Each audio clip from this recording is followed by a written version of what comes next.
to week 3 of the NFL contest show and the CFB watch party.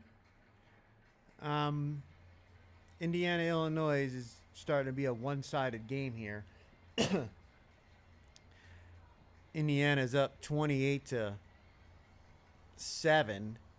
in the second quarter, so they're manhandling Illinois, and I really thought Illinois had a shot at making the of winning this game and being an undefeated team this season, making the college playoffs, but it's not looking so good for them right now.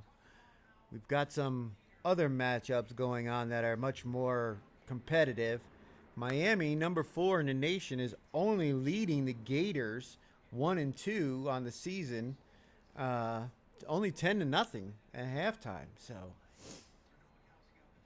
could definitely serve. Well, there's 2 minutes to go in that game, or in that first half still. But man, I mean, I understand Florida hasn't scored any points yet, but only 10 points by Miami, letting them hang around. It's a recipe for disaster. And we've got South Carolina and Missouri. South Carolina's winning 14-12, third quarter, 12 minutes to go. And then we've got Washington and Washington State. The Huskies are winning 24-10. They're heading into halftime right now. But it is week 3 of the NFL contest show, the Circa Millions contest.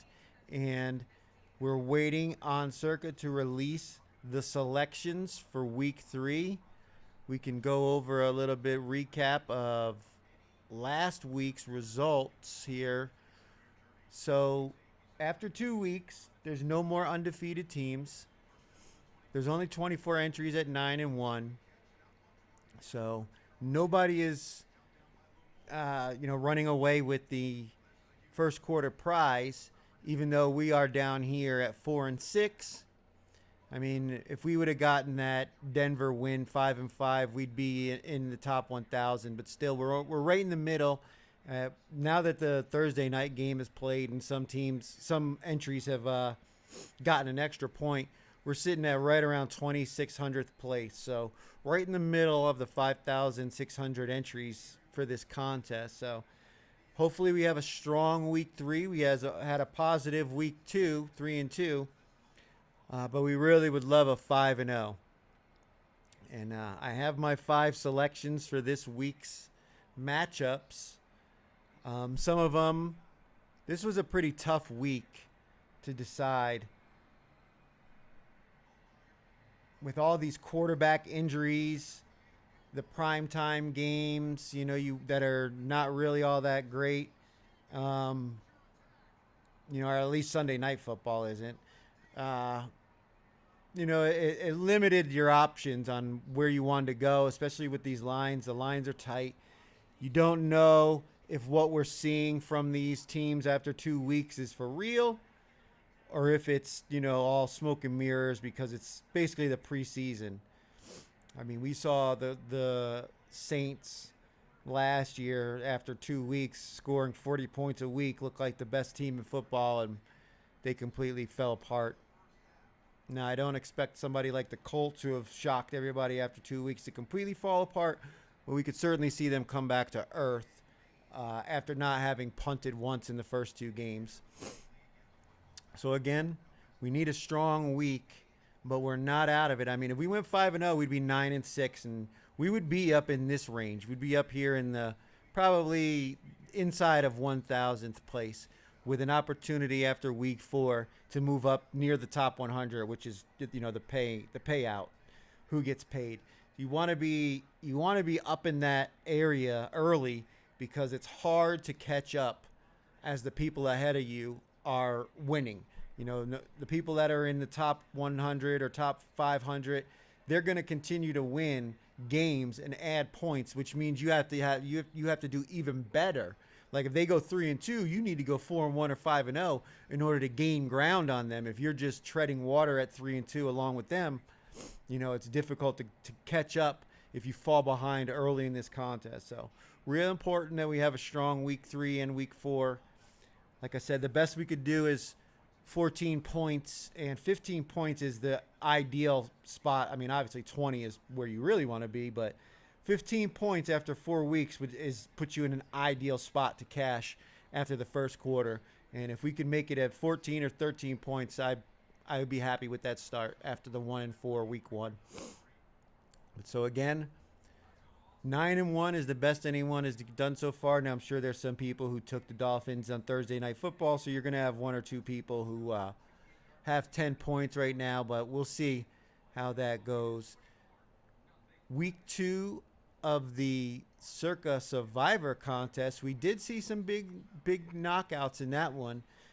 Steelers were the big loser at almost 500. Then you had the Vikings, Dolphins, Texans, Broncos, Saints, Titans, Jags, Giants, Chiefs, Raiders, Browns, Commanders, and the 19 people who just pissed away a chance at winning $18 million because they didn't submit a pick. So there was roughly 1,180, I think it was 1,179 people eliminated in week 2. So we haven't seen that big favorite lose like we've seen in past Survivor contests where the person with 3,000 entries, selections loses the game. But we've got some interesting matchups this week, and people are already starting to have to play the game of who am I saving for the holiday weekend. And so they're already having to make tough decisions. I know Seattle's supposed to be a very popular selection this week. Some people have talked about the Falcons with Carolina. But Seattle, I guess, is supposed to be the number one pick. There was some people who were talking Buffalo. So I'm interested to see how many people actually went with Buffalo in week 2, because I don't think they play. The Bills don't play on either one of the holiday weekends, the Thanksgiving or Christmas. So you don't have to save them like you would a Chiefs or Cowboys or Lions or someone like that, Vikings, that you want to use for one of the holiday games, because those extra 2 weeks that makes it 20 total.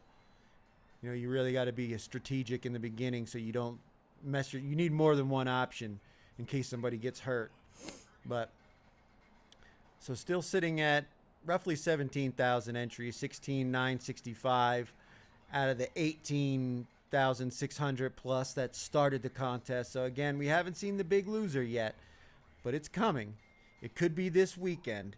I mean, if somehow the New Orleans Saints were able to pull off the win with Spencer Rattler in Seattle, that would certainly shake up the apple cart. Like, you would probably lose somewhere like this, like 3,500 to 4,500 entries just on that one loss alone. You would knock out a third of the entire field. So it's only a matter of time before it happens, but yeah, here it is, 1,180 eliminated.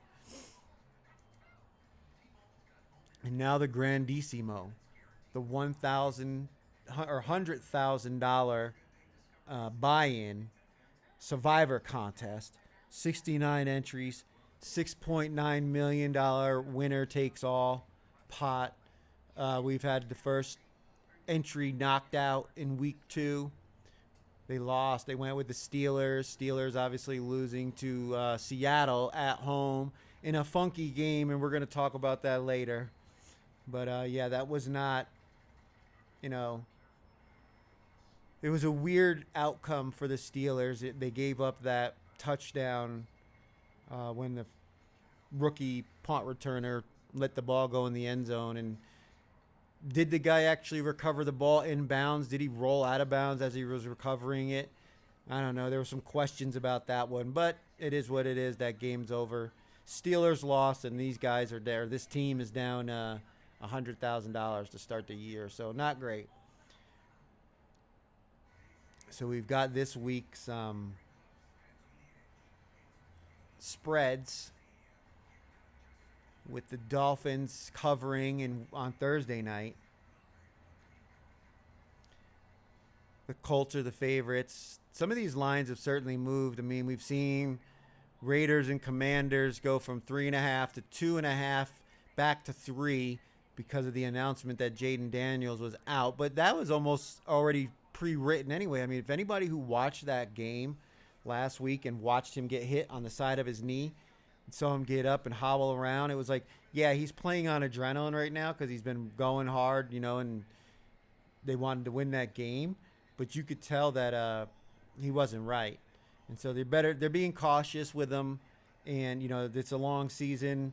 He's a big part of their offense. If they lose him and have to go with Mariota for the rest of the year, that just would be not great for them. So let's see if let me check this out real quick. If VSiN is started their show yet or put out the top 5 yet. Here we go. So we've got the top 5 selections for week 3 of the Circa Millions contest, Circa 7. Chargers taking on the Broncos. Big favorites. Everybody's hating on the Broncos after that tough loss against the Colts. I mean, if that guy doesn't, and that was one I lost. I was very disappointed. It would have been 4-1 for the week if we would have won that one. If they don't commit that leverage penalty, they weren't moving. Indianapolis wasn't, they were it was a 60-yard field goal they had to try because they weren't able to get the ball, any closer. Had the Lutz not doink the field goal off the upright, and it would have been a 5-point game, I think they win that game easily because Indianapolis isn't going to score a touchdown in that situation. But a lot of love for the Chargers. I mean, they're definitely a popular pick to make the Super Bowl or at least have a strong run at it. I mean, you've got almost 2,000 selections. 1,937 people clicked on the Chargers. Now, I was listening to a podcast from Gridiron Gamble. If you haven't checked them out, you should. They've been doing this a while. And it's a team. It's a group of 4 that they do this together, and then they also have some Survivor entries this year that they're still live in. But one of the hosts he did research over the last 6 years. He said the most common selected point spread in the Circa Millions is -2.5. People love taking a team that's giving up less than a field goal. This is the most popular spread choice of all the potential ones you could have in the millions. So not surprising on that point, but I want to see where Denver's at.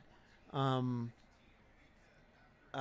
we get into my selections, I can tell you Denver was one of the last out, and it was definitely a back and forth on if I was going to put them in because of this very choice right here. We got more points by Indy. They're just killing them now.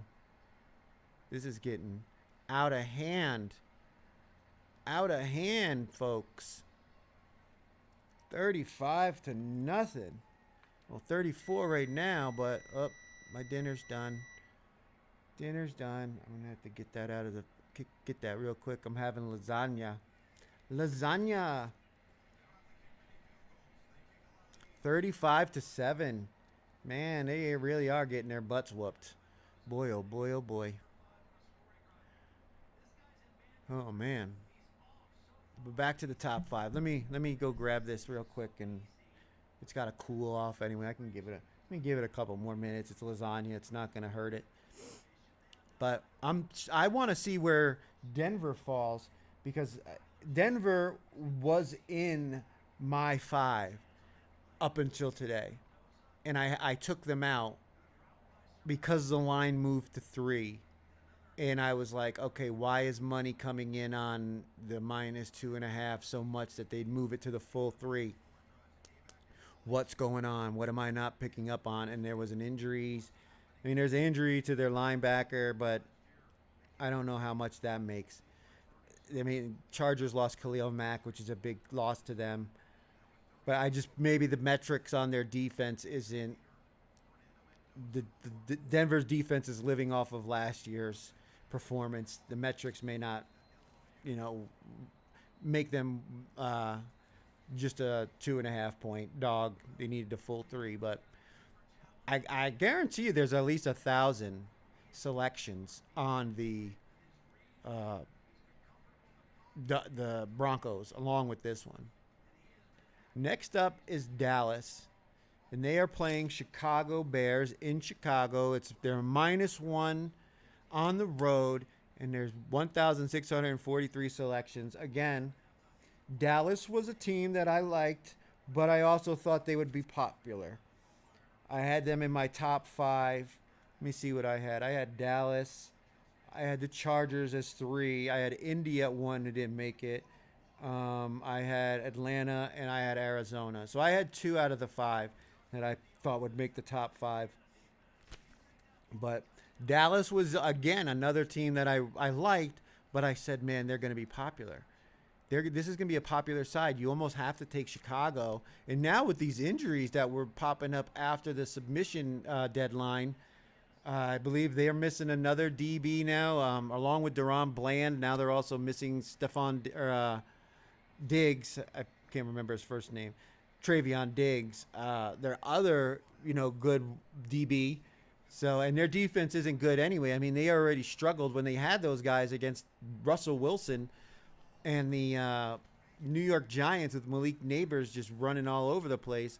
I could see Caleb Williams, if they can just give him some time to throw. I mean, he's got the guys to throw the ball to. So they're at home. The crowd's going to be on his side, which is, always good for a young quarterback to stay motivated and not get down when the game, isn't going exactly as they want it to. But I really think that the Chicago Bears really have a chance.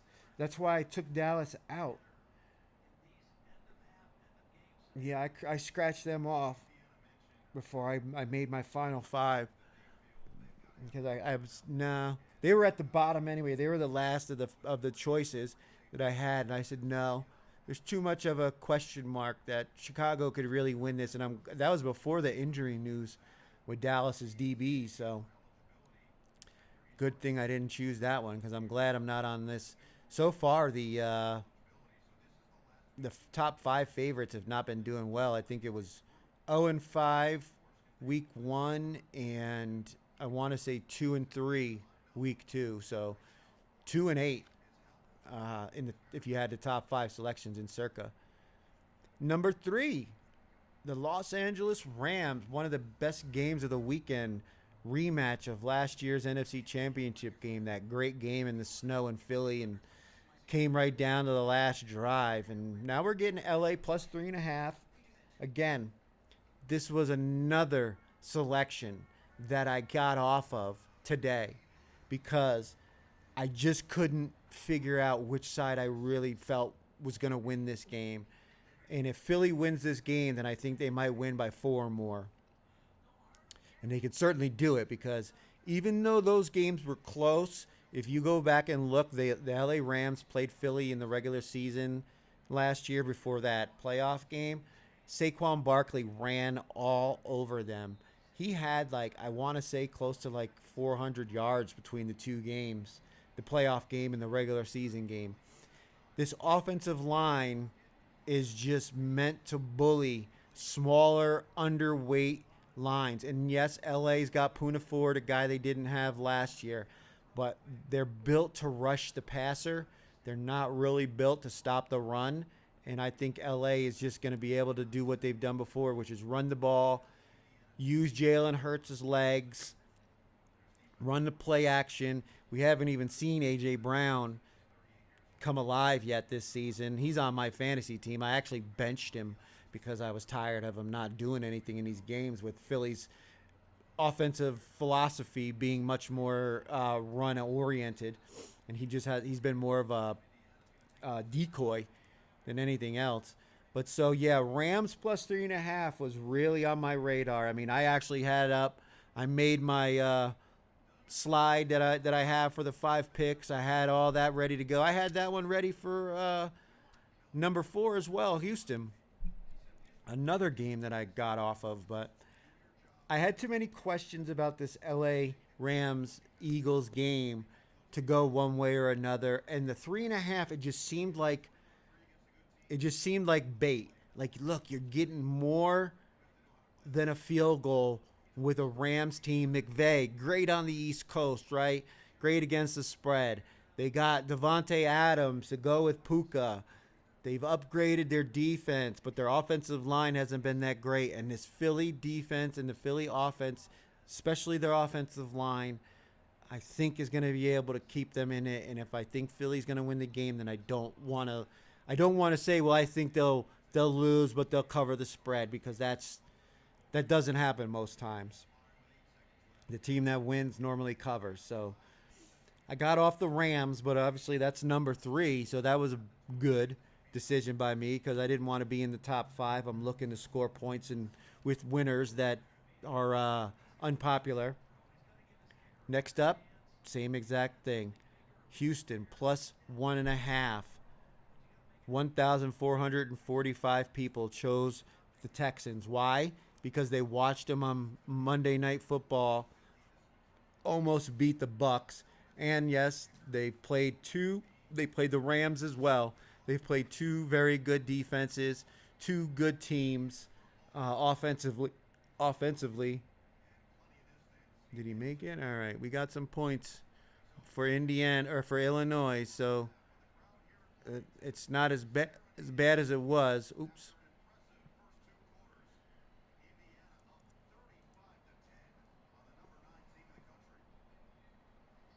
Yeah, they're going to be top 10 team if this continues. But so I got off of Houston. The more I looked at it and the more I looked at their offensive line, even though I know they're getting Christian Kirk back, Kayami Lassiter and Petrie and Stingley. I mean, they've got some really good DBs and a good defense. But they're not built to stop the run.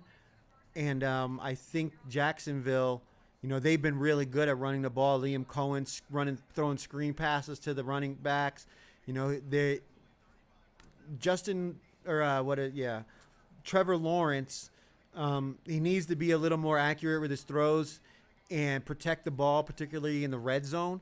But this is week 3 of a new offense for this guy who's been in multiple offenses over his career. But he's got guys in Hunter. I don't think the Brian Thomas Jr. drops is a big deal. I can remember when Jamar Chase was a rookie, when he first started, he had some drop issues the first couple games, and people are like, is he a bust? Is he a bust? This, that, calling Jamar Chase a bust. Now look at him. He's like arguably the best wide receiver, top 2 or 3 wide receivers in the game right now. So I think Brian Thomas Jr. will get the drop issues figured out. Obviously, Travis Hunter's a rookie, so he's still working himself into the NFL game. But they've got the pieces, man. They've got the game plan. I think they've got the coach. Their defense has been opportunistic. They had, 3 interceptions in that game? They should have beat the Bengals, but it was just a comedy of errors at the wrong time and bad penalties that really cost them in that game. But those are things they can correct.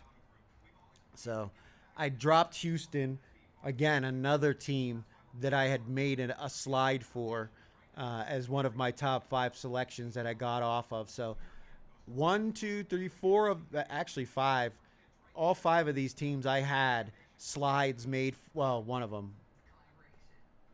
3 of them I had slides made for that I was going to use that I got off of. So I'm really glad that I've played the teams that I've played. Because I think Jacksonville and Houston's played both games at home. And they've been in a dome. Now they got to go outside and play in that Jacksonville, Florida humidity. It's still hot and sticky in September in Florida. Trust me, I grew up in Central Florida. I know. And Houston's they could wilt, especially their defense. If they're chasing these guys around all game by the 4th quarter, you could see this defense struggling against these receivers and these backs. And the Jacksonville Jaguars getting a win. A win, they should have had one last week. What is this line then if they don't lose that game to the Bengals? The 5th most popular selection with 1,198, basically 1,200 choices. Well, if there's only 1,200 there, I wonder if there is 1,000 on the Broncos, because I've seen some. If you go on X and go under the hashtag Circa Sports Million VII, some people will post their picks after they submit them to their proxies, but before the deadline. And I saw some people were on Denver, so I'd like to see how many there are. But if there's only 1,200 on the 49ers, the ones that are 6 through 10 got to be within a 1,000 selection range. But 49ers, another team that I liked in the beginning, but the Jawan Jennings injury, the Trent Williams injury news throughout the week that Jawan Jennings wasn't practicing, Williams wasn't practicing. I mean, how many more injuries can this offense suffer and expect the defense to keep them in these games? I mean, yes, Mac Jones played well for us last week. I was on San Francisco. They got us the cover, but that was against the New Orleans defense that wasn't getting very much pressure on the quarterback and had Spencer Rattler as their quarterback against the San Francisco defense. Now they're going up against the Arizona Cardinals, who have injury issues of their own. We're going to have to see how many of their DBs who got injured in that game last week are actually going to play this week, because that was the reason why Carolina was able to make a comeback and get within the number and cover that spread. We're going to talk about that a little bit more. Had the Cardinals not lost all three of their starting defensive backs, I don't think Carolina gets within that 7-point number that they were, and they don't cover the spread, which is a reason why Carolina was getting a lot of love. A lot of people are taking the points with Carolina. I think they were, according to the Action Network app, I think it was 70-30 tickets to on the Carolina Panthers, because people don't want to lay that 5.5 with the Falcons. But so here we are with the top 5. Thank goodness I don't have any of them, and all 5 of them were on my radar as of this afternoon, and hopefully I made the right decisions. I feel confident now that I'm off of them, that I know that I'm contrarian in a few of these, and or at least one, and that I won't have to worry about them covering along with the other between 1,200 and 2,000 entries that are on them. But this is big. Let's see now, what time is it? It's 6:30. Maybe they've got the full list up. Let's go. No, not yet. But we do have the lines here, and I'll just go through these games quickly, and we'll start to go through my 5 selections now that we know the top 5. Obviously, no Thursday night game. The Colts and Titans. I didn't want anything to do with this game just because... Oh, hang on.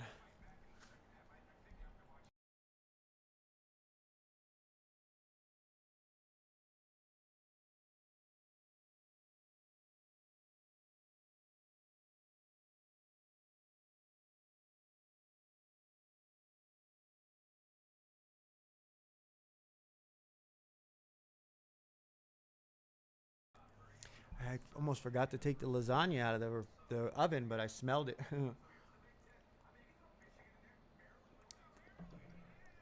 But the Colts and Titans, I didn't want anything to do with this game. Just because the Colts' first 2 weeks at home in the friendly confines of their stadium there, the Loud House. Yes, everybody's looked great, but they're not really getting pressure on the quarterback. You know, their offense is good, but Daniel Jones, this is not Daniel Jones' normal MO. You know, what we've seen over the length of his career is that he can have good games, but that for the most part, he's a backup quarterback at best. So I really didn't want anything to do with this one because I just didn't know which way to go. That everybody's on the Titans. It's +4. I mean, this line I think it's moved all the way to 4.5 at some places. Um, I mean, look at this, 5.5, 4.5. So you were getting a bad number if you went with the +4 on the Titans. So I was staying off of that one. But let me see which one is my first pick, because I know these slides aren't in order. But my first selection, oh no, this is a different one. That's the next week's show. Nope, nope, nope, nope. We're going the wrong way.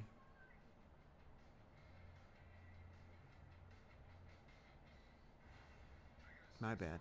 My first selection, and a game I went back and forth on, I just gave some of my justifications why, is Jacksonville -1.5. And now knowing that the Houston Texans are are in the top 5, this makes me feel even better, because now I'm on the contrarian side, going with the home team, only laying 1.5.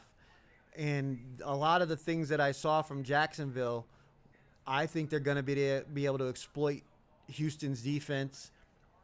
Again, they're playing out in the heat. Houston's on short rest because they had to play the primetime game against the Bucs on Monday night. They've got to travel over. I mean, it's not far to get to Jacksonville from Houston, but they're going to be outside in that humidity and that hot sun baking in Jacksonville. And I could see in the fourth quarter them wilting under that, in Jacksonville getting a dub. Their defense is good. They can get after the quarterback. They're opportunistic with turnovers, and we could see C.J. Stroud, under duress, because this offensive line for Houston has not been good. They don't have a running game, really. So basically what everybody's doing is they're just going after the quarterback. They're playing the run on the way to the quarterback. You know what I mean? And if you can do that, and you can put your linebackers free to roam, and your DBs and everybody are able to cover, they're not going to have a shot, even though they're getting back some guys that are injured this week. Let's take a look at this real quick, though. So like I said, Seattle, this is the Survivor top 5. And here we go. Seattle is the number 1 pick. Number 1. If the look, 6,655. If somehow New Orleans, and Buffalo was number 2. There was a lot of people on that game, man. If Tua doesn't throw that pick and that game goes to overtime, there is some nervous people out there in Survivor world. But they got it, and they're moving on. So it feels good to be able to sit back on Sunday and Monday and not have to sweat it. But 6,655 entries are on Seattle. So if somehow Alvin Kamara, Chris Olave, Spencer Rattler, they've got Cam Jordan and Demario Davis. They've got some guys, man. If somehow, they're down too. It looks like Jackson Smith and Jigba might not play. We already know Charbonnet is out.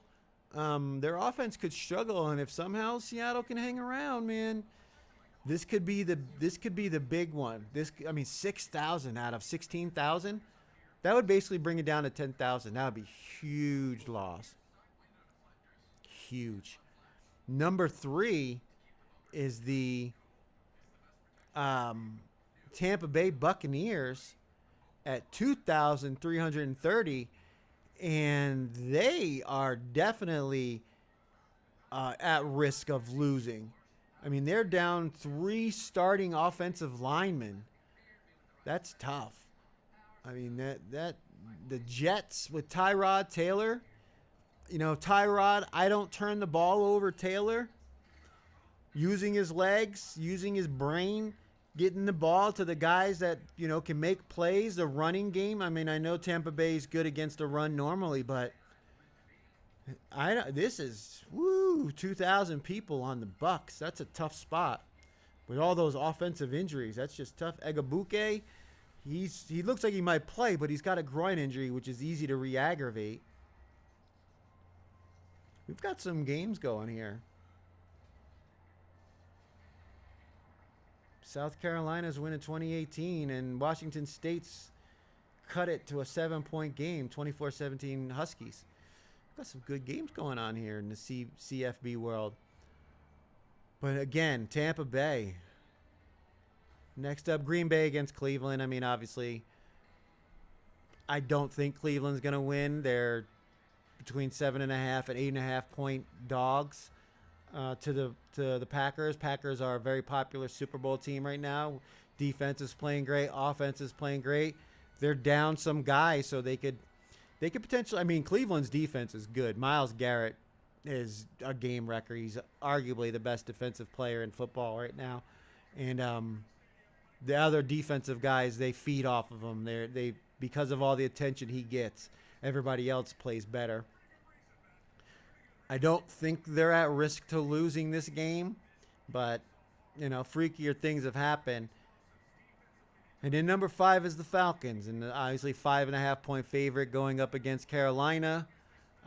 This is kind of what one of those games where Atlanta should win this game. A lot of the public is not giving Atlanta the credit that they deserve because of last year. They still have the mindset that this is the team from last year. But these pass rushers that they've got now, they lost A.J. Terrell, their best DB, but these 2 pass rushers that they went out and got in the first round paid dividends last week when they shut the game down at the end, sacking J.J. McCarthy. And some of these young DBs they got playing back there with like Jesse Bates, who's a veteran and really good. It's just making this team a lot better defensively. So the Falcons should beat Carolina. I think Carolina's comeback against Arizona last week was fugazi. I think it was fake. It was only because Arizona's defense was missing 3 starting corners that they were able to start throwing the ball around. I think that the Carolina's offensive lineup, they replaced their whole left side, is going to struggle against the pass rush of the Falcons. They're going to get after Bryce Young, and I don't think Chuba Hubbard's going to have a very good game. So this is a good spot, I think, to take the Falcons. If you're going to use them, you want to use them in a spot where you think they're going to win. So number 5 selection for Circa Survivor is the Atlanta Falcons. And next up is the Grandissimo, the $100,000 winner-takes-all Survivor contest. The Seahawks, number 1 again. Bills, number 2. Packers. Then we go Chiefs, Bucks, Colts, Falcons, Niners. So the 19 entries on the Bills have already moved on to week 4. So obviously, again, they're sitting back fat and happy, watching everybody else rooting for the Saints, because that would just be devastating to lose. Basically, there's 68 entries now. To lose 20 entries in one week would change this. $6.9 million to the winner. This is winner takes all, just like the Circa Survivors winner takes all. There's rarely ever just one winner in Survivor, so. But that one there should be. So 6.9 probably going to one person. All right. So what do we have now? All right. So we've got our selections. Give me 1 second here. Let me do this.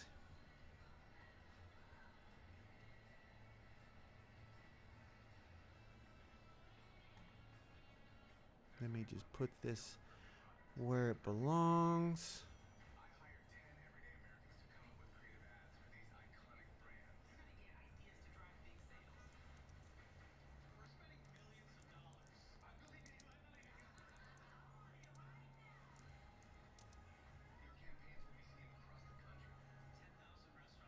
Oh, what am I doing?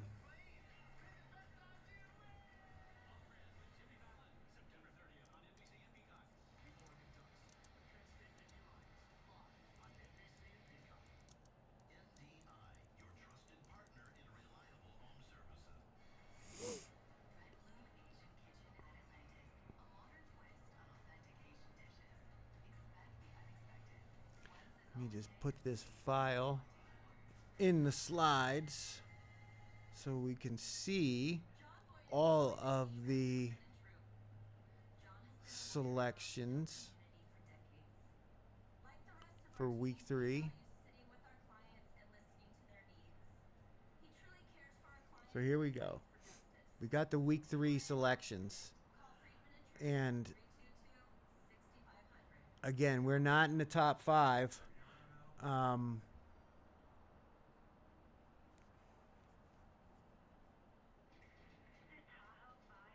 We're not in the top 5 for any of our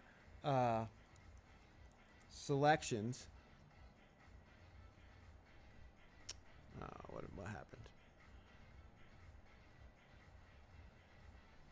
There we go.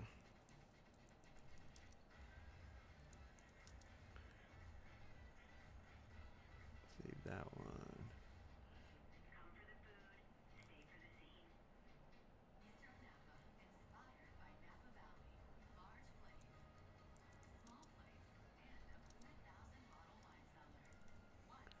All right.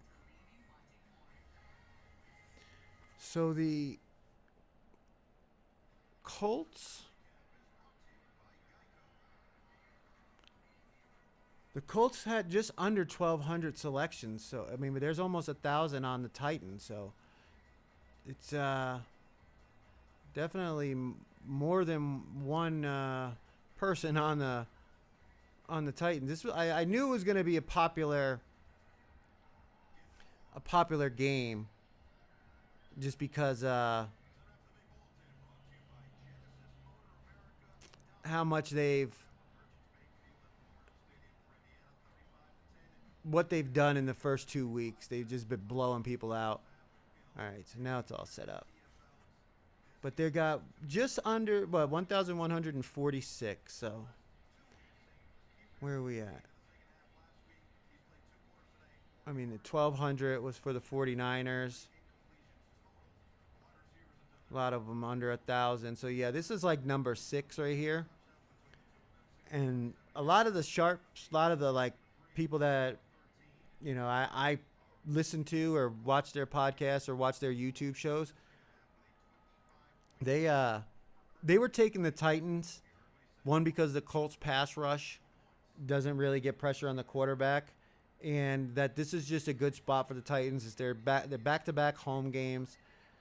Cam Ward hasn't looked terrible, but they also lost, I think it was Montez Sweat.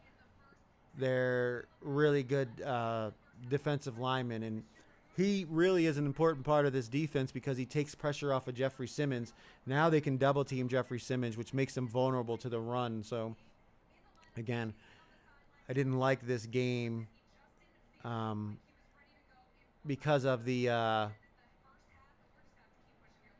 line's change. It's gone to 4.5, 5 in some places, so you're getting a bad number on the Titans. So, no thank you. Again, my first selection. Whoops, wrong one.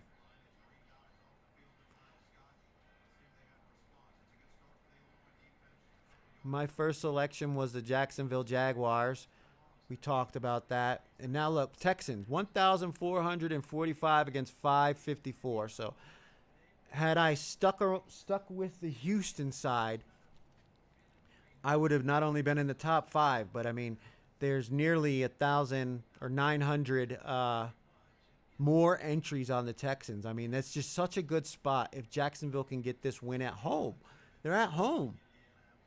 Outdoors, putting the Texans outdoors. A lot of people are doing the, 0-2 teams as a dog. You know, they win like 60% of the time or some shit like that. And I get it. I mean, it is a good trend. But the Jags really could have won that game last week. And I think they're going to get it done this week. Only laying 1.5. Basically just have to win the game. And I think they're going to do it. And I like this. I'm loving the fact that there's only 554 entries on the Jags. That is such a good spot to be in, as a contrarian pick, because we'll gain a point and all those people are going to lose out on getting a point. That'll just help us get closer to those top 100 spots. You know what I mean? Like I said, if we go 5-0 in a situation like that, we're going to be inside the top 1,000, maybe even inside the top 800 with 1 week to go. We have another good week in week 4, and suddenly we're right around the top 100. We're flirting with the money spots at that point, and that's a great spot to be in. The year that I Circa 3, when I won the first quarter prize, I finished 53rd in that contest, and I essentially, because I started out so well in the first 4 weeks, maintaining even when I had a negative week did knock me down that far, and I was able to like have a positive week the following week, move me back up and kept me right in that spot where I ended up finishing within the top 100. Obviously, Circa 3, they only paid 50 spots. I missed the money by half a point. 52 entries got paid. I finished 53rd. Half a point out of the money. I went 2-3 week 18. Sucked ass.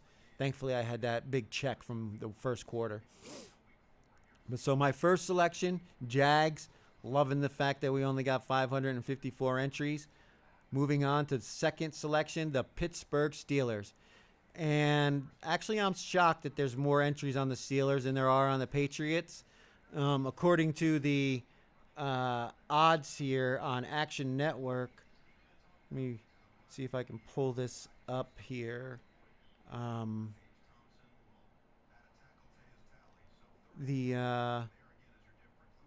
The ticket count was like it's saying the bet percentage is like 80-20, 4-1 on the Patriots. Now I don't have the how much money's going on the Steelers, but I'm actually shocked there's more. But it's 100 spots and neither one of them even hit 1,000. So a lot of people didn't want anything to do with this game, and I don't blame them. But I was taking Pittsburgh under the assumption that they were going to be the least popular team. And I was also taking it under the assumption that, I'm seeing this here, 83% of the – we got a touchdown. We got a touchdown, Indiana. 40 yards, too. Boy, oh, boy. Just when you think Illinois was going to get back in this game, they give up a 40-yard rushing touchdown. But so, yeah, I'm happy – that it's not very popular, but I am surprised that the Steelers are the more popular of the two teams just because I expected the Patriots to get a little bit more love than this. But, again, defensive backs for the Patriots have not been good. They still haven't gotten Christian Gonzalez back. And the linebackers for the Patriots lead the league in missed tackles. I was watching Gruden's breakdown on YouTube earlier, last night actually, and it was one of the reasons why it kind of swung me to taking the Pittsburgh Steelers is even though their defense hasn't played that great, we know they can be, even though they got some injuries. They've got the depth behind their guys isn't there, but they've got enough guys to be good, and we know that they can get after the quarterback. It's just they haven't done it in the first 2 weeks, but this is also basically the preseason. So let's see what Mike Tomlin can do against Vrabel.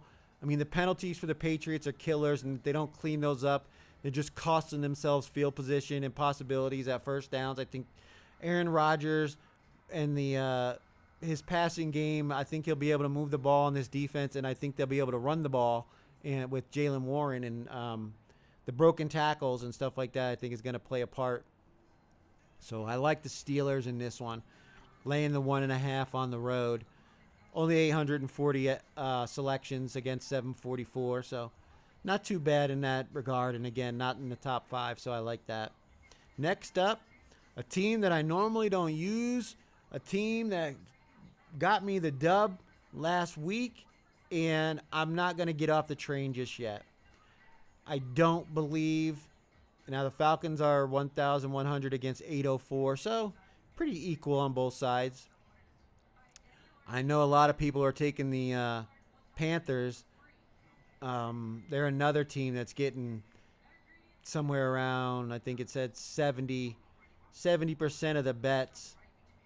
Yeah, 67% of the bets are going on the Panthers because people don't like laying big spreads. They don't like laying more than a field goal. 5.5 is a funky number, but I like it because 6 points in overtime gets me the win. And I think this could be a 6-point to 7-point win for the Falcons. People aren't giving the Atlanta Falcons their due because they weren't a very good team. They lost to Carolina at the end of last year when they could have made the playoffs. But the Panthers have not played well. Their offense is not clicking. Their wide receivers are not living up to par other than Tet McMillan. And he's only putting up garbage time yards like against Arizona last week when all their DBs went out. That's when they really started moving the ball around. They just had to replace, I believe, their left tackle and left guard, like one whole side of their offensive line just got replaced for the Panthers. And I think this Jalen Walker and James Pierce are really making a difference for this Falcons defense. They are putting pressure on the quarterback, and the Panthers do not respond well. They're just because, first of all, Bryce Young can't see off of the offensive line. He's got to throw in those windows between the offensive linemen. And if you can clog them up, you can get after them and sack them. And Chuba Hubbard, he's decent, but if the offensive line can't block and if there's no respect for the passing game, then Atlanta's defense will be able to shut this Panthers offense down. And I don't think the Panthers defense can stop Atlanta's offense. I mean, they've got arguably the best running back in football right now, or one of, and Bijan, and then Algier is a good 1-2 punch. They've got good wide receivers, and Penix is playing great, and the offensive line's playing good. They're keeping Penix upright for the most part, and they can run the ball. And their screen game to the running backs is working excellent. So I just think the Falcons are going to show that they're a better team. I know they're going on the road, outdoors. It's going to be more than likely hot in Carolina, but I just think the Falcons are a much better team. And laying 5.5, I wasn't sure if this was going to be popular, but it looks like enough people are on the Panthers that it makes it worthwhile for me to take this team. And I'm riding with the team that won for me last week. I mean, I was having a hard time deciding. Normally, I don't use the Falcons because they are my team, but I really think they're going to win this game. And if I think they're going to win, then, and obviously in the Survivor, they were the fifth most popular team, so people think they're going to win.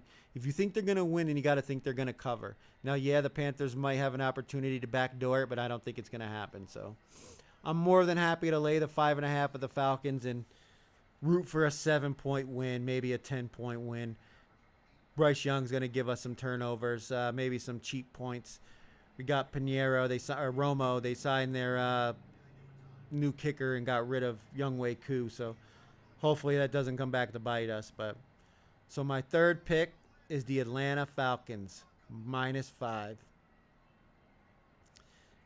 My fourth pick, this one took some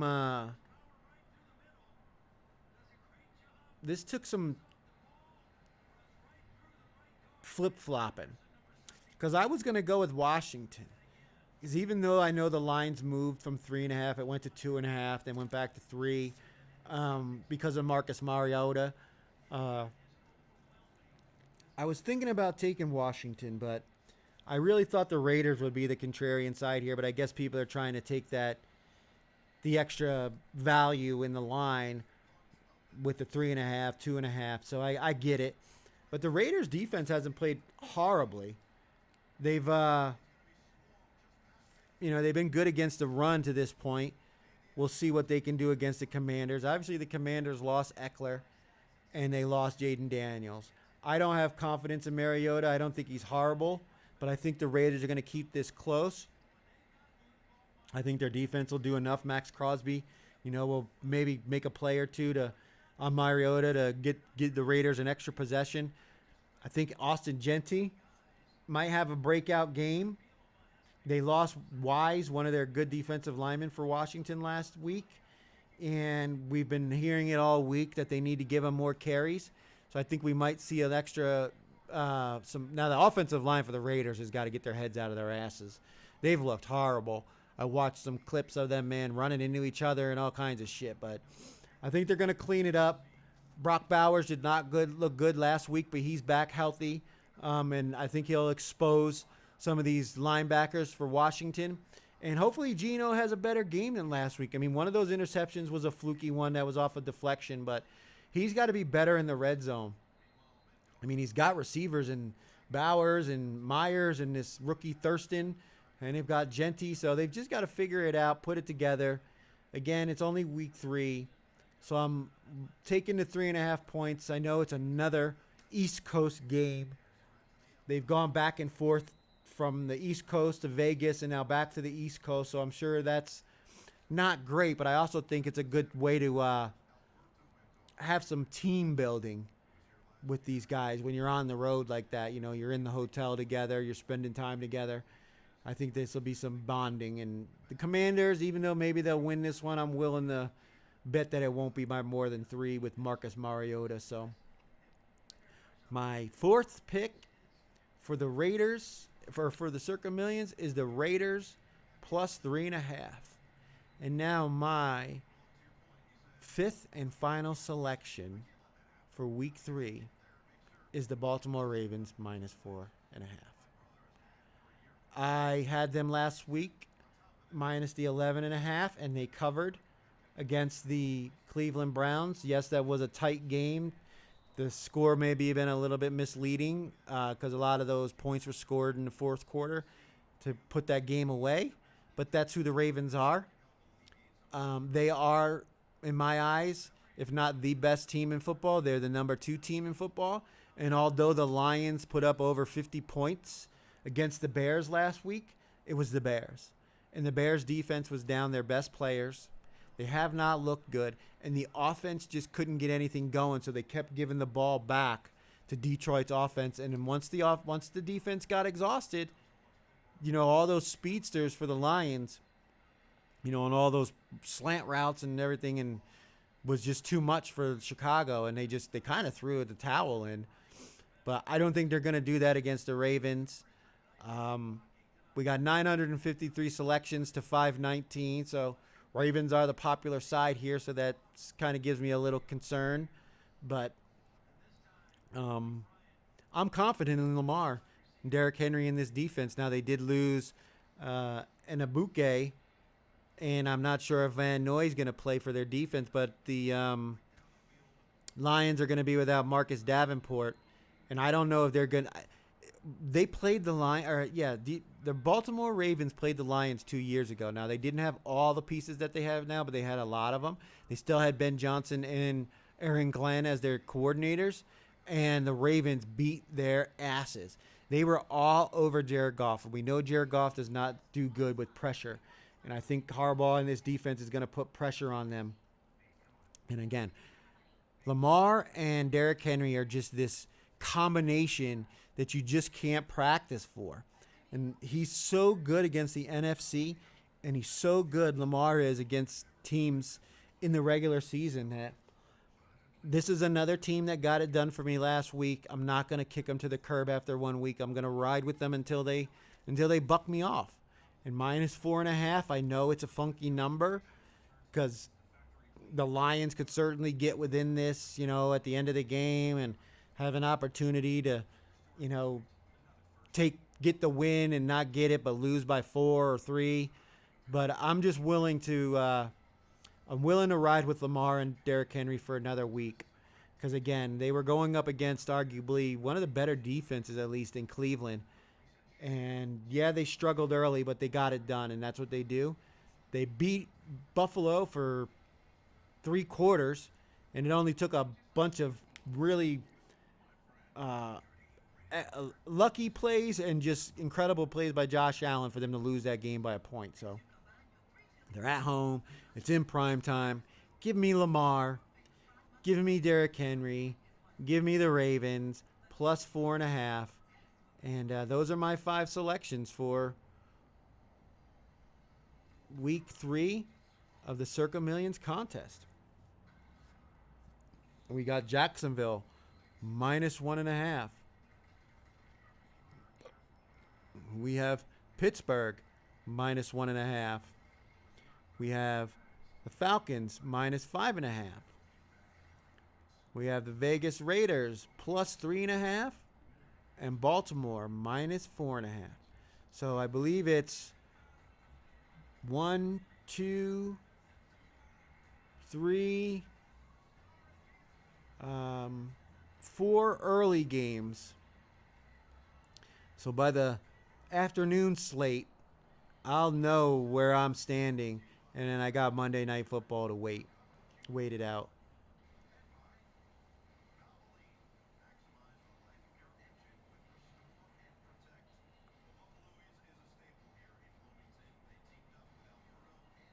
I haven't put together the parlay yet. I'll release it on X.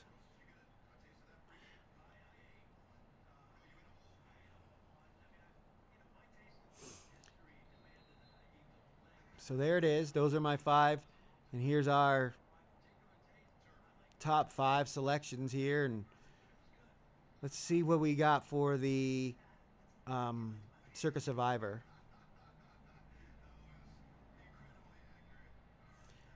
So, again, top 5 picks we've already gone over, with Seattle being a big one. I mean, they're double the second one. Buffalo's already won, moved on, so 33-62 have advanced to week 4. Bucks in a very precarious game with their injuries on the offensive line. I really think this is a spot I would not have liked to use the Bucks in this one, but they're number 3. Packers number 4 at 18-17, and then the Falcons, who, if you think they're going to win, you got to think they're going to cover, and I think they're going to win, and so do 1,179 people willing to put their chances at $18.5 million on the line with Penix and the Falcons. But then we move on to the 6th pick, which is the Colts. Not surprising, taking on the Titans. I really thought this would be a more popular team, but I think some people are seeing this as a potential letdown spot for the Colts. But you still got 714. That's $714,000 worth of entries there. Then the Chiefs on Sunday Night Football taking on the Giants. The Giants team that just scored 40, whatever it is, points against the Cowboys. So 6-point spread. But the Chiefs are getting 676 selections that they'll just win the game outright.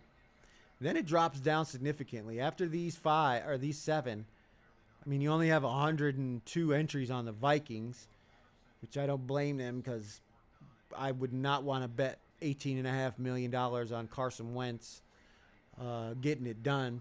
The guy can make a great play and he can make a terrible play back to back. I've seen it when he played for the Colts.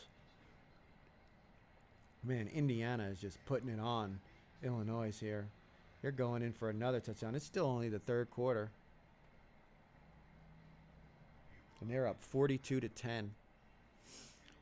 Commanders, 96 selections. Where's the Raiders at? Is there anyone on the Raiders?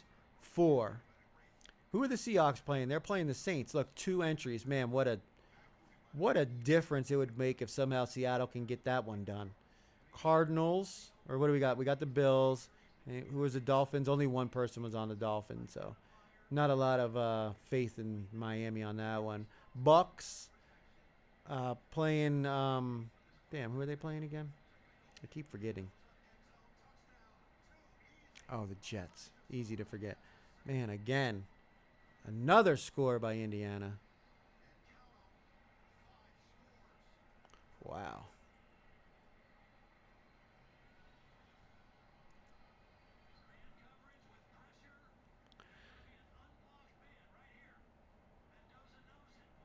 Who else we got? So where's the Jets? Is there anyone on the Jets? 13 people didn't pick a selection. How do you do that? Again, after the first week when all those people, how do 13 people miss in week 3? Are you dead? Are you in jail? I mean, seriously. DM me on X. I'll put the damn pick in for you if you missed your deadline with your proxy. They'll do it too, though. The proxy will put it in right into the last minute if you contact them. Gators scored 13-7. 13-7. The Florida Gators just hanging around this Miami Hurricanes team. This is not a spot you want to be in if you're the Miami Hurricanes. Do not give this team any motivation. Florida's already basically out of the playoff scenario. Don't let them ruin your season. Who else we got? So the Bucks. Did I see? There's no one on the Jets. Not a single entry on the Jets. Packers, Browns. Do we have any brave souls who decided to take the Cleveland Browns? We do not. Falcons. Do we have any brave souls? Three people going up against 1,179 selections on the Falcons and Panthers. Then we go to the Colts, Titans. We've got 2, like we said. Chiefs, 676. Anyone brave enough to take the New York Giants Sunday night? No, they did not. Any one of these guys. I mean, you could have put them on the Giants or something instead of wasting these picks. I'll never understand that. I mean, I did miss a week in one of the Circa Millions, like Circa 5, when I took some medicine for a migraine and slept past the submission time. Now I put them in the morning. I just don't release it till the afternoon. Vikings, 102 selections going against the Bengals, right? Yeah, where are the Bengals? Anyone on the Bengals? No. So nobody is believing in Jake Browning that he's gonna get it done in Minneapolis. Commanders and Raiders, I think we showed this one, 4-96. But yeah, there's just so few on these ones down here. 49ers, there's only 67 entries. Cardinals, 1. So that would be great if Arizona got that one done. Chargers taking on the Broncos. I don't see anyone on Denver. So not a lot of love on Denver, although people could be saving them. Could be the reason why they didn't use them. Texans, who are taking on the Jags. So we've got 49 on the Texans and 9 on the Jags. So more love for Houston, and they were a top 5 in the million. So I'm Trevor Lawrence all the way. Let's go. Clemson lost today, man. He needs to, and ETN. They need to. Did they just intercept that? Did Florida just intercept that? They need to redeem themselves after that loss by Clemson. Dallas Cowboys taking on the Bears. He's got 43 on the Cowboys, 13 on the Bears. So win by Chicago, who I think has a real shot at winning this game, especially with the secondary injuries against the Cowboys, could take out 43 entries. Baltimore Ravens, 30 people brave enough to go against the Lions. Nobody's on the Lions. They're probably saving them for the Thanksgiving weekend. That's why you don't see any of them. But still, 30 people think that Baltimore is going to win the game outright, and we know if teams that win normally cover the spread. So hopefully they do, because I've got them in the millions. Steelers, 20 people on the Steelers and 11 on the Patriots. So not a lot of love for these two teams, but very equal. So one side's got to win, because if it's a tie, they both lose. More on the Steelers than on the Patriots. Sure, a lot of people weren't very confident after the Steelers lost last week, but do they lose that game if that rookie doesn't leave that ball laying in the end zone? We'll never know, but it certainly made a difference in that game. We've talked about the Bears, Patriots. Now the Eagles taking on the Rams. We've got 9 and 2. 9 on the Eagles, 2 on the Rams. I wouldn't want to risk it in this game. This could go either way. It's big reason why I left the game alone in the millions, is because either one of these teams can win this game. So why do that when there's so many better spots that you could choose from? Jags, obviously, with Houston. Raiders with Washington, with the Commanders. Panthers against the Falcons, top 5 pick. Titans against the Colts, number 6.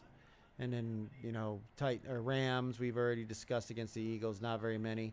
Saints only have 2, but the Seahawks got 6,655. That's nearly 40% of the entire field. Boy, that would be devastating And we had the one eliminated with the Dolphins. We've got one entry on the Cardinals and 13 no picks. 13 people who just threw their chances at $18.5 million away. So we'll be rooting for the Saints. Not that I'm in the Survivor anymore. My entry would have lost week 1 with the Patriots, but I'll be rooting for them anyway because I like to see chaos. Let's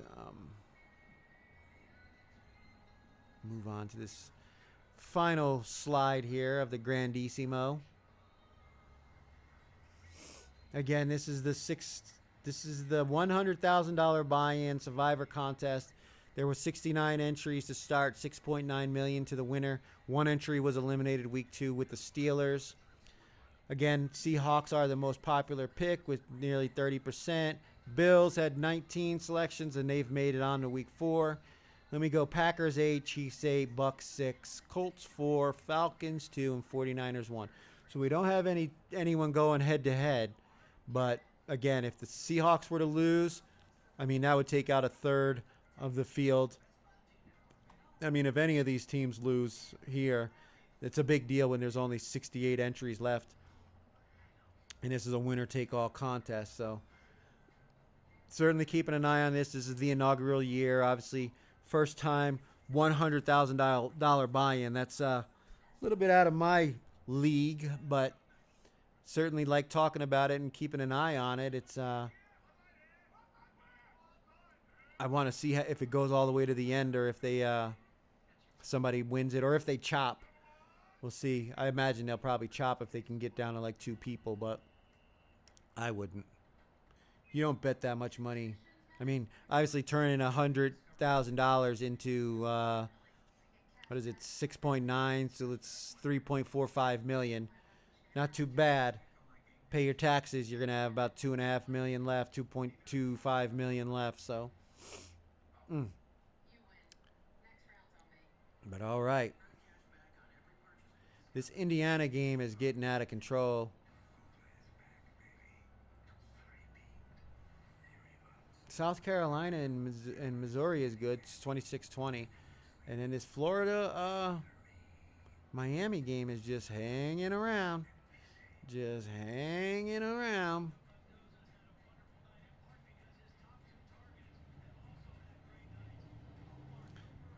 $13-7.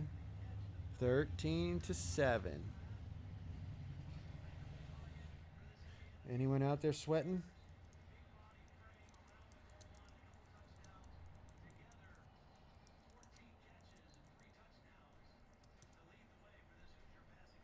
I wonder if anybody out there sweating Miami.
Are we back? Yeah, we're back now.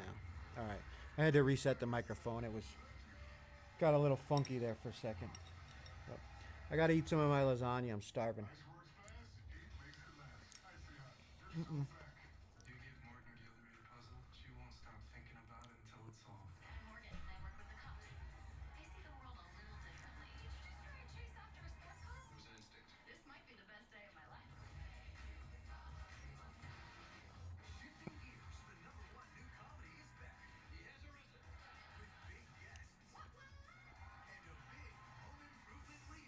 All right. Let me see something here for a second.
All right.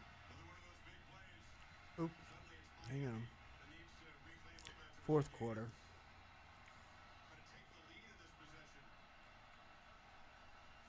All right. We switched it up. That Indiana game is over. Illinois.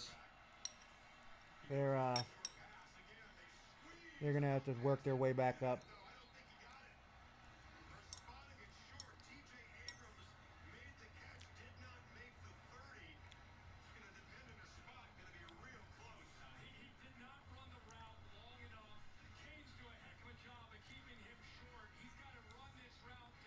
Uh-oh.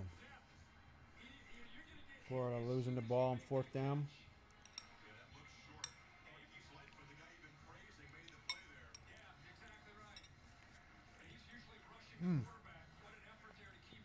It was a good tackle.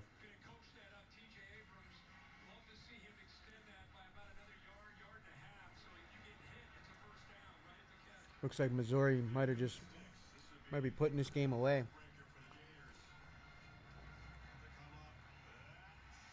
Wow, they stopped them.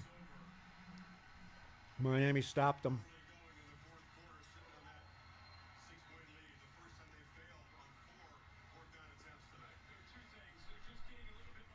Number 8 Texas putting an ass whooping on Sam Houston right now. 48-0.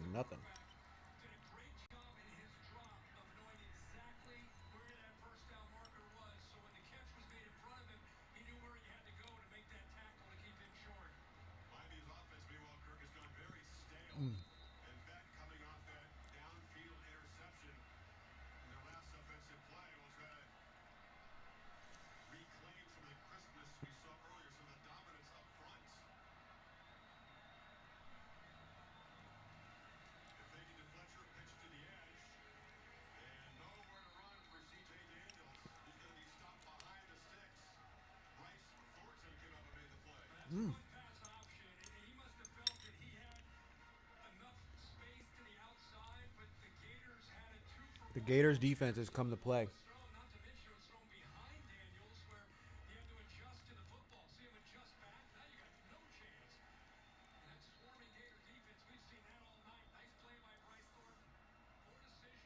Oh, Kirk Herbstreit on the call. Nothing. 3 yards maybe?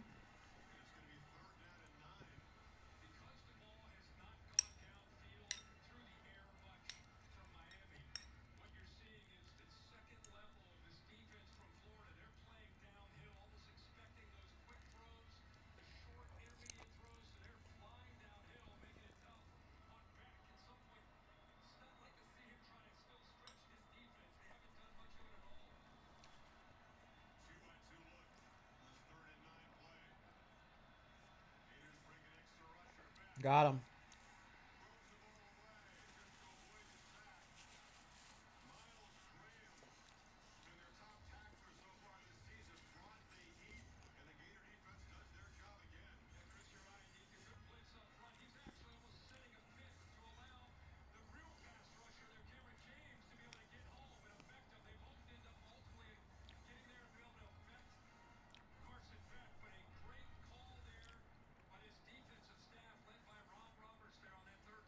Oh, what a play by South Carolina. And they're going to get the ball back.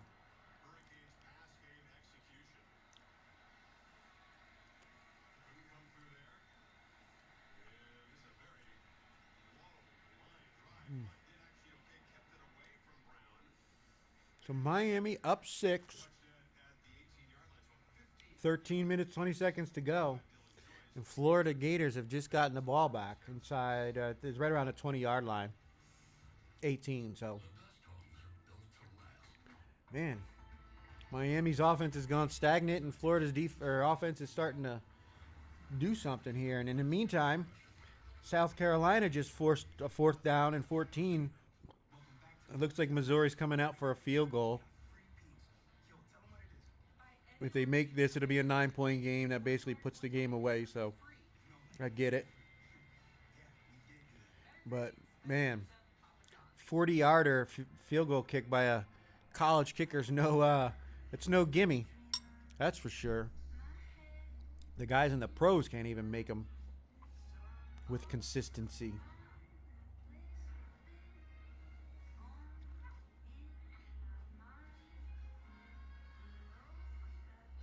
And he nailed it. Right down the middle. And that just about does it. Number 23, Missouri, is going to win this game, barring some unforeseen catastrophe. They're up 9 points with 1:34 to go in the game. Great battle by South Carolina, but they're on the road, and what are you going to do? But, man, if the Gators can pull off the upset here, woo, be the upset of the weekend.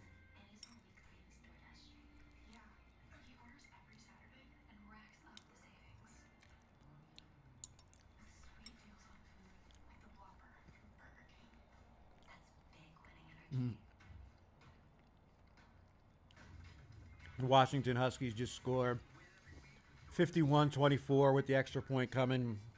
They just put that game away. There's still 10 minutes in that game, but Washington State's dumb.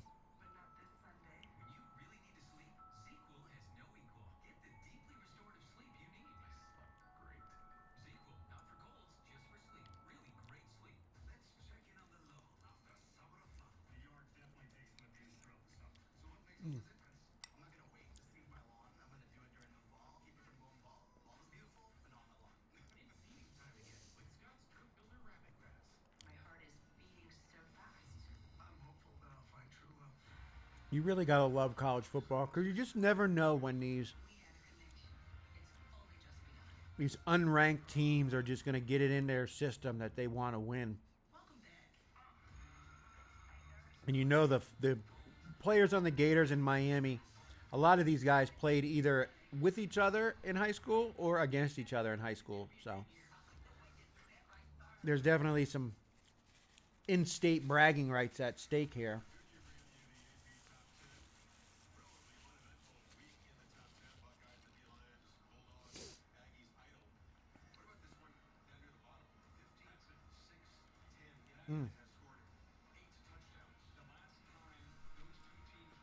I did not expect Illinois to just get beat down like that. 56-10. And there's still 13 and a half minutes to go in that game.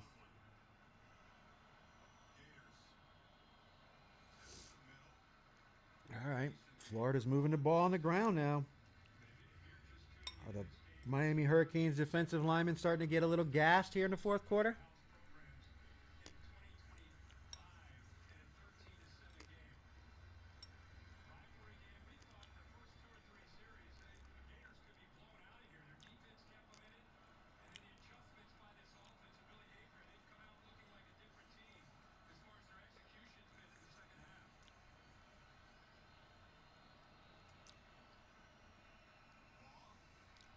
Okay. 3rd and 1.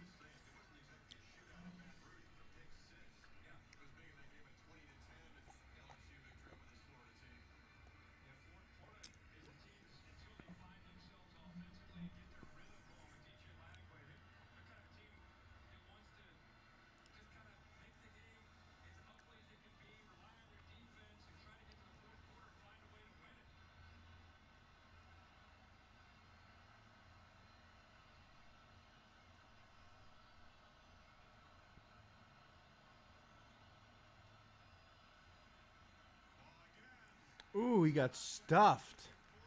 Damn. 3rd and 1, and Miami's defense comes through with the stop. And they're going to punt. Still just under 11 and a half minutes, or 11:55 and change to go. Yeah, your defense is playing good for Florida, so you gotta punt here, and hopefully you flip field position, but doesn't look like it. Ooh, did he touch that? Yeah, they're gonna kick catch interference.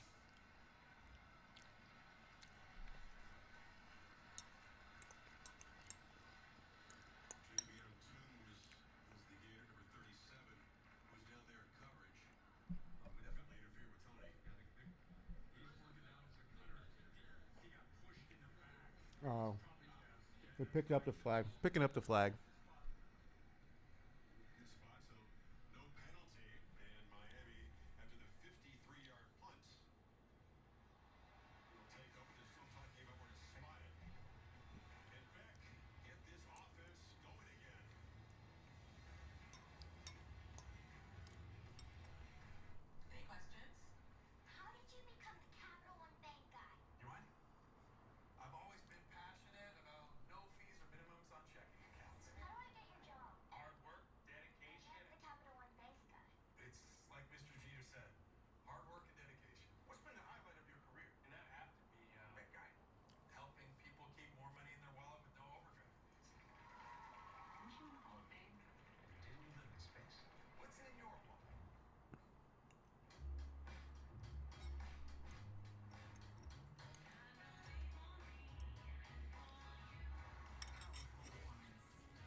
Well, I feel better. Ready to go for this final 4th quarter.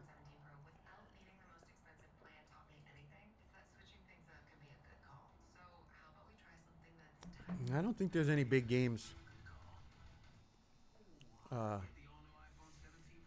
coming up after this one.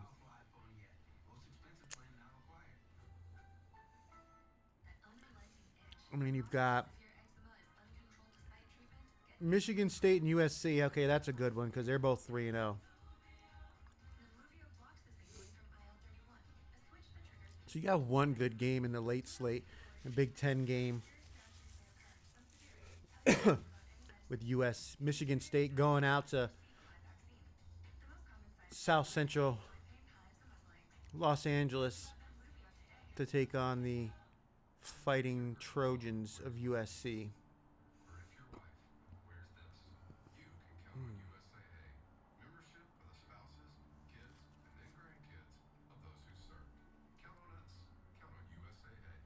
And there it is. Missouri wins.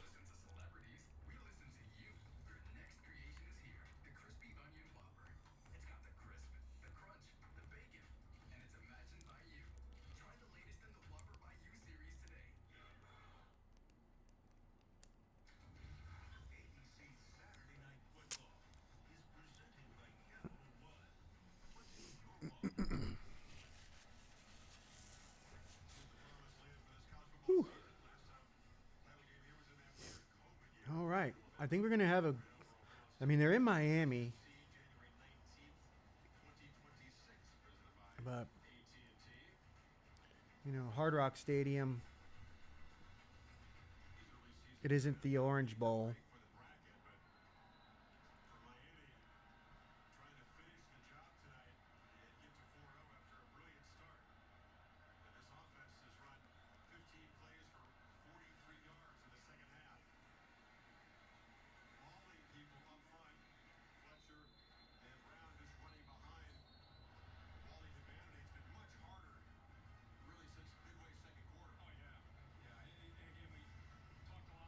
So Wyoming, Colorado just kicked off.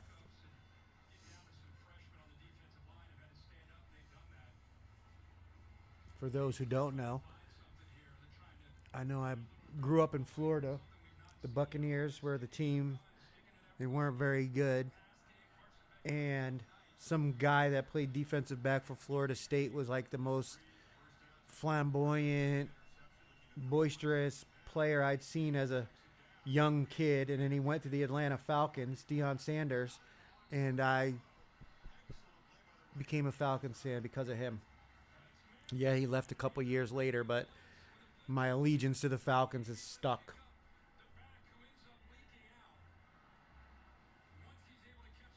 So I want to see Deion do good, but Colorado, they're 1-2 this year and not doing very well. They don't have the recruits that they had last year.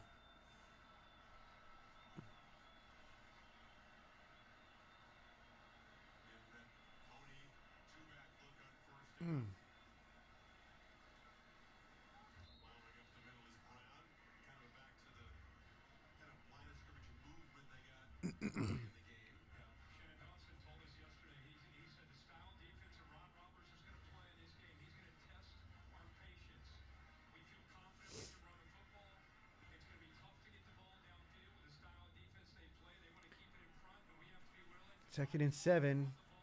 Florida's defense is going to have to come up with another stop.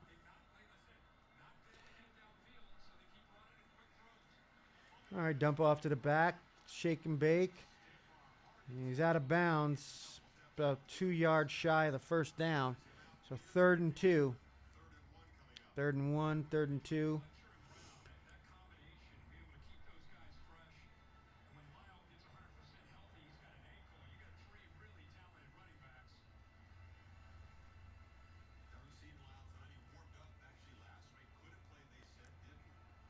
They need a negative play here.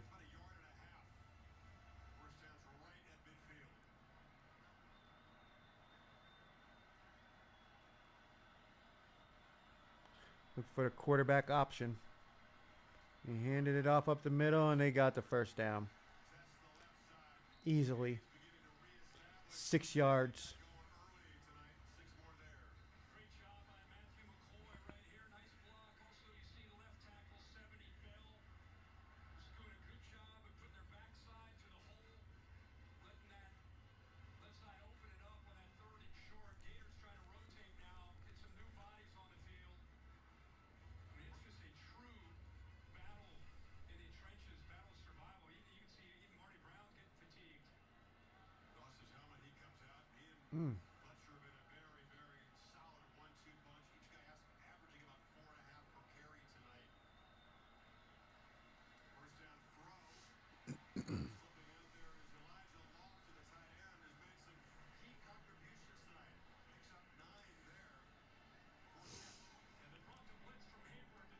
And don't forget to join us Thursday night. Seattle Seahawks heading to Arizona to take on the Cardinals. We'll have the NFL contest show, Week 4 line release in the Thursday Night Football watch party. Join us at 5:30 p.m. Pacific, just after kickoff. We'll be going over the Week 4 lines, as well as the watching the game and any bets we might have. Obviously, we don't use Thursday Night Football games in the Circa Millions, so we won't be using Seattle and Arizona, but depending on how these games go this Sunday,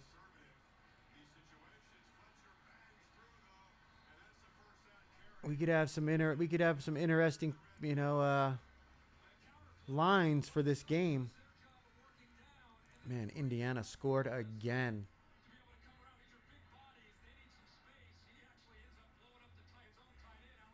Mm, mm, mm.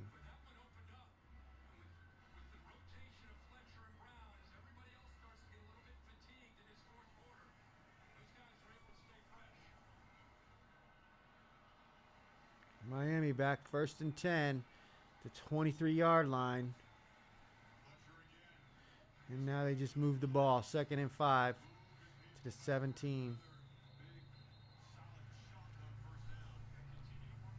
And they're just killing this clock. It's been 5 minutes at least, 5.5 minutes.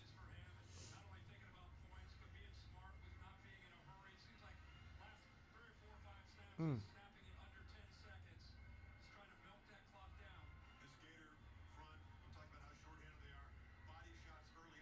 This thing's ahead.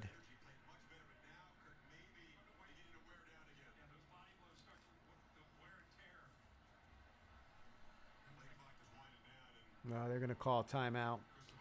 Timeout, Miami.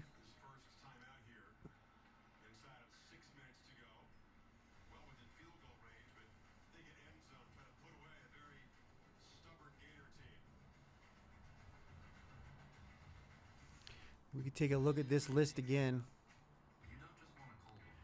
Oh, man. I like the fact that I'm not in the top 5.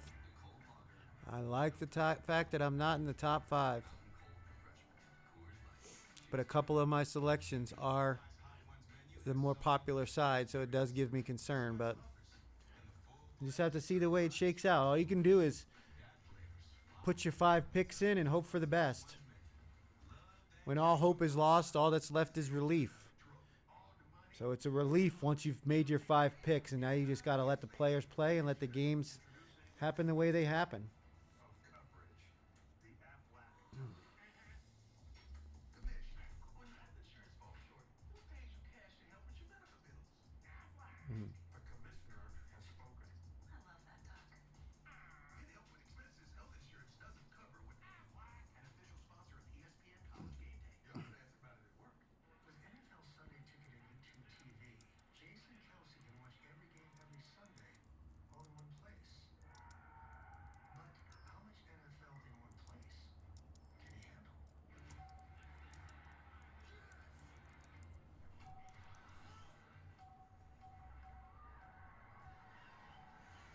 I wonder who the big loser is going to be in Survivor. Who's the big loser going to be? Colts? Falcons? Hope not. Seahawks? I mean, let me see something. Oh, wrong one. Let me see something real quick.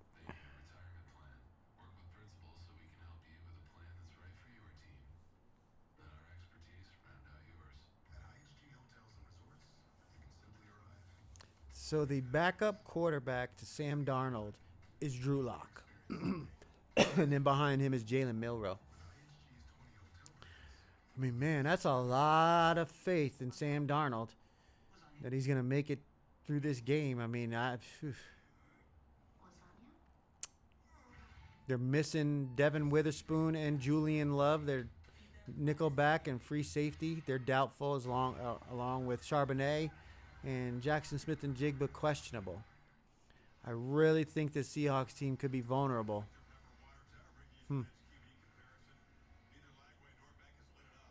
I'll be rooting for the Saints.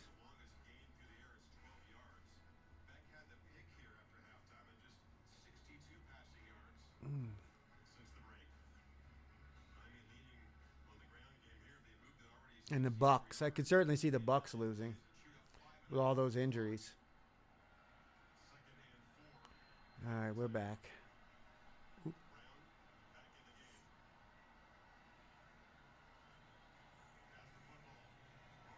Ooh. Inside the 10, down to the 6.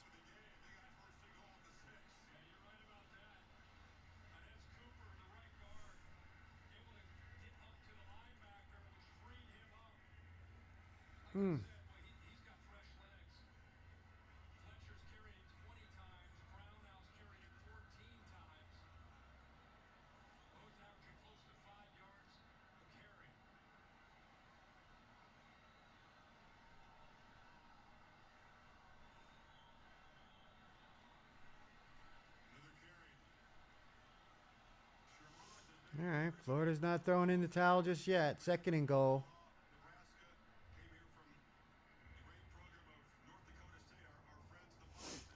So Washington win. Washington Huskies get the Apple Cup this year.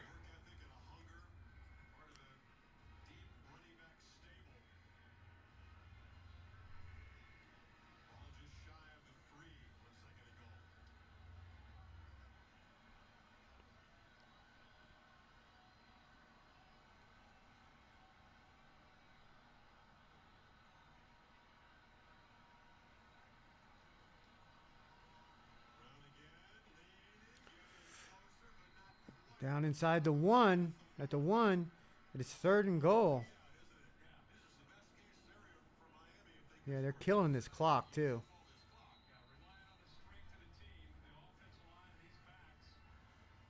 We got a gator down.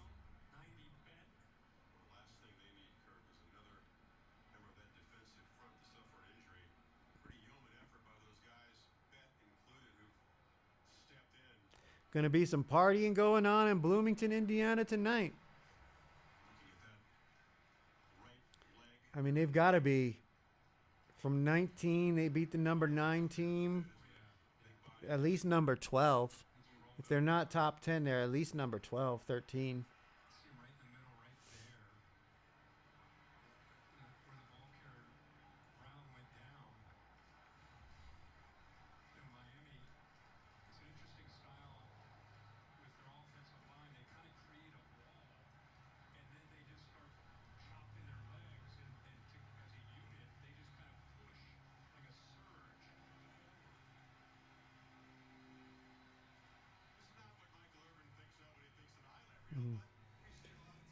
This motherfucker, Michael Irvin.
Third and goal from the one.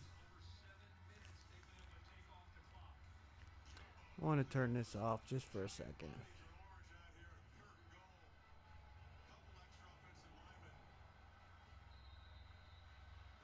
I don't want to see the score.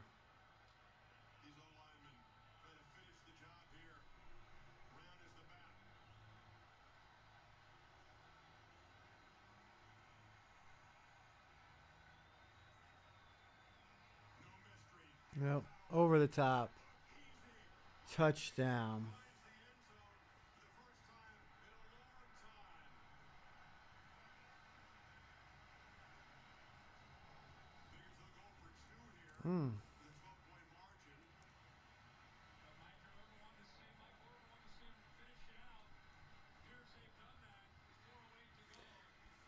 Yeah, that drive just ate that clock up too. I think they started with like 11, almost 12 minutes.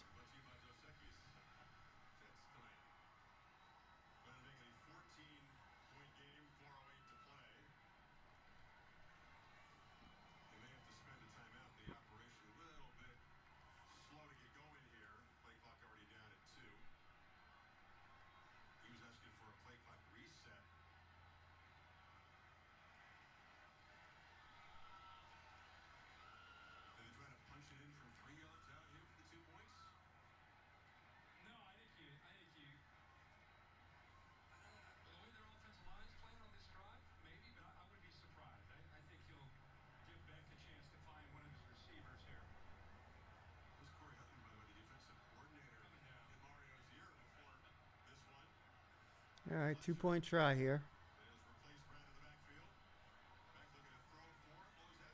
Nope.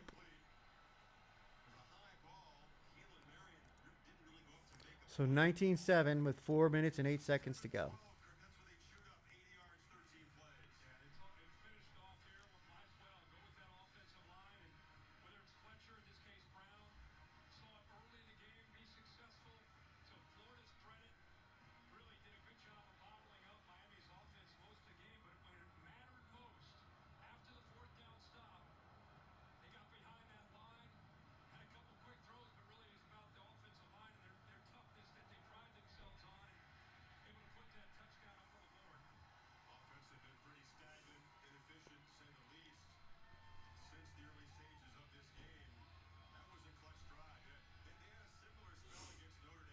It's pretty much game there.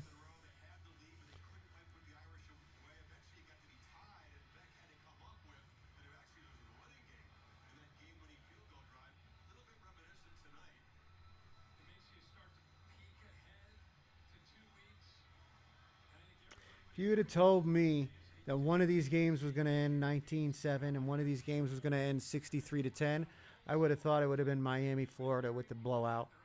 Instead, Indiana just put the beat down on Illinois. Man, they never stood a chance.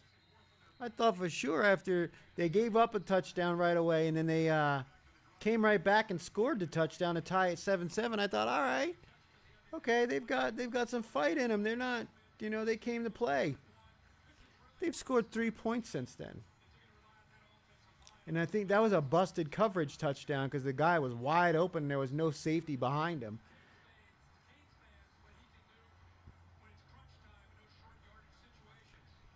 Unless Miami does something amazing and scores in essentially 2 minutes and 8 seconds, they've only got one timeout left. They could only get the ball back if they somehow either kick an onside kick or score before the 2-minute timeout. 3-yard outs aren't going to do it.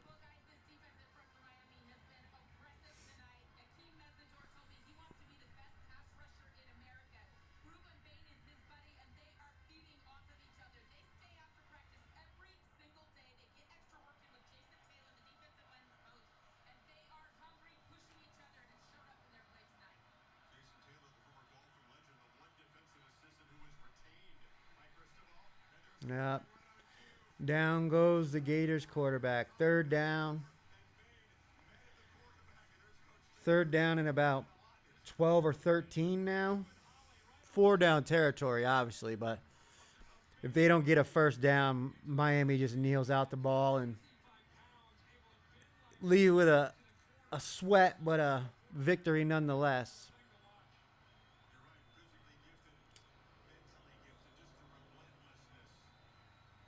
Miami's got heat on the quarterback again. He overthrows him. 4th down. 4th and 13. This is the game here, folks. I mean, the game's pretty much a wrap anyway, but if they don't do anything on this next play, Miami's just going to run out the clock. They're already in scoring range.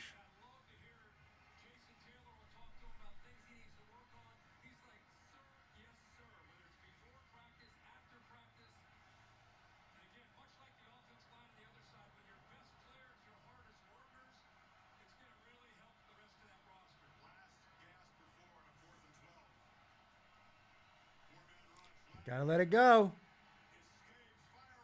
Oh, he dropped it. Quarterback stepped up in the pocket, made a throw, was kind of low.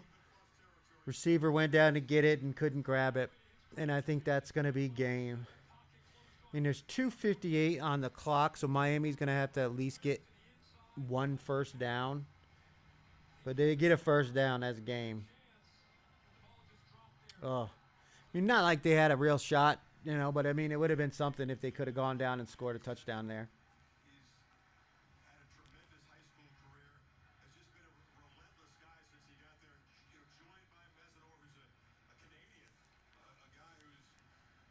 I don't know know if it has it. If they have it on here, they normally don't. Do they have the line here? This the live odds. That was the live odds.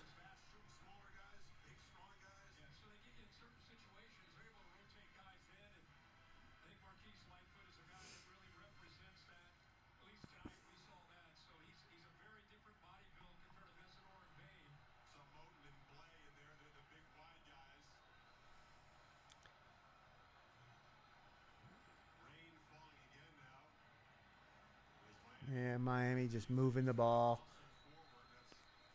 5-yard gain.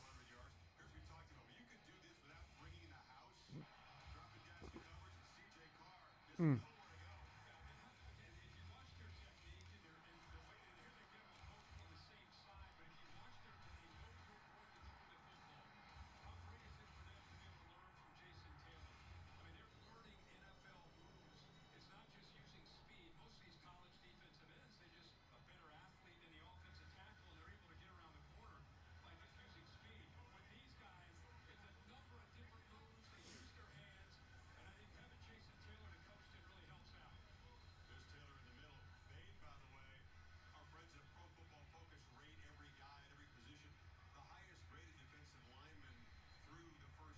Mm.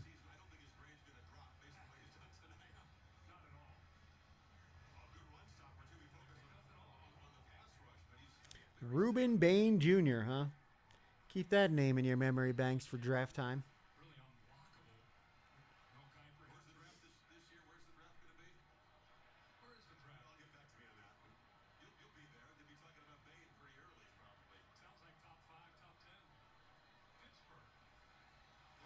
There it is. Oh, don't give him the touchdown.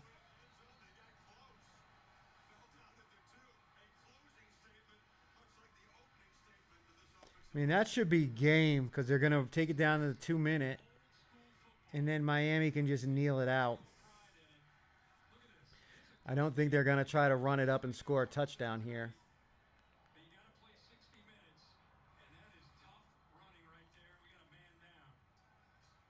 Injury from Miami. One of their offensive linemen down.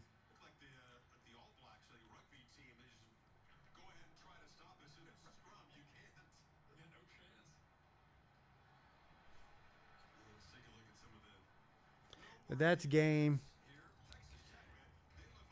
Game's over. The only thing that matters now is if Miami's going to show sportsmanship or not. But I want to thank everybody for joining me for the NFL contest show. Again, just to go over it one last time, my picks are Jacksonville -1.5, Pittsburgh -1.5, Atlanta -5.5, the Las Vegas Raiders +3.5, and the Baltimore Ravens -4.5. Those are my 5 selections for Week 3 of the Circa Millions contest. Be sure to join me on Monday night after the conclusion of the Monday Night Football games. We've got 2. We've got 1 this week, 2 next week. In order to go over the results of the week and see what we like for Week 4. But other than that, you can join me on Thursday for the Thursday Night Football watch party and Circa line release show where we go over the lines that are released and which games we're looking at for Week 4. But I want to thank everybody once again. Again, Indiana killed Illinois 63-10, I think. And then Miami Hurricanes are going to close this one out 19-7. They're running the clock down to the 2-minute timeout. And they'll just kneel it out here, and it'll be a game. So hopefully everybody has a great Saturday evening, and I want to see some betting win tickets on Sunday.